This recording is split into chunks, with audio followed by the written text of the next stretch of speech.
What's growing on, gardeners? On today's 2-minute garden tip, I'm going to show you how to hand pollinate your squash plants. Most of the flowering and fruiting annual vegetables we grow in our gardens, like tomatoes, peppers, peas, and most beans, are primarily wind pollinated. The male and female sex organs are enclosed in a single flower, so because of this, while an insect can pollinate it by vibrating the flowers, all you really need is just a good breeze to stir up the flowers, and all of that pollen will spill all over the female parts, and you will get easy pollination with just the wind. But your cucurbit family of vegetables, your melons, your cucumbers, and your squashes are different. They have separate male and female flowers, so we require on pollen transfer from the male flower to the female flower via insect pollination to get them to hold fruit. So if you don't have a lot of pollinator activity on your plants, or you want to grow your plants underneath insect netting because of pest issues, or you just want to maximize your fruit set, you are going to need to hand pollinate. Your squash plants have separate male and female flowers, and they are easily identifiable. This is a zucchini plant. Here is what a male flower looks like. You know it is a male flower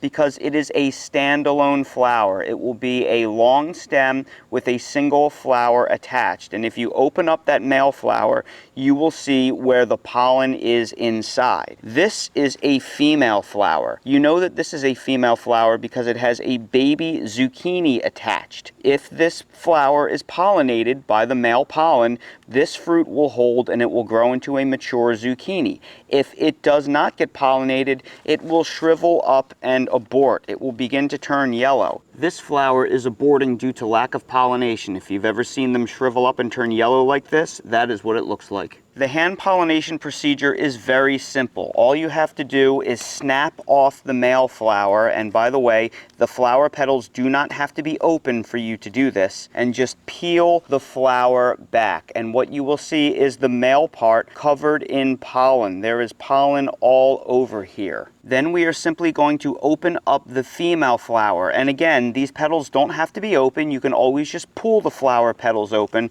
We're going to take the male end and we are going to rub that pollen all over the female parts. And you can actually see the pollen sticking to the female parts. And we want to make sure that we get good pollination. We want to make sure it's all over there because inadequate pollination will result in uneven, strangely formed fruits. So just like that, we just hand pollinated our zucchini. Let's do the same thing to this female zucchini flower right here. We're going to take a male flower and we are going to peel back the petals, and you can see all of that pollen that is spilling out everywhere, that beautiful pollen. That is what we're going to use to pollinate this female flower. So we will expose the female parts of that flower, and then we will simply add the pollen all over. Try to press it inside that flower area. And that's all we have to do to hand pollinate our squash plants. Using this technique, you can have excellent squash production even underneath insect netting. And this same technique can be used to hand pollinate cucumbers and melons. And that's today's 2-minute garden tip. If you're new to the channel, please consider subscribing and hitting the bell to receive new video notifications, and check out our Amazon storefront and spread shop in the video description for a list of the gardening products I use and awesome custom designed apparel and other gear. Your support is greatly appreciated.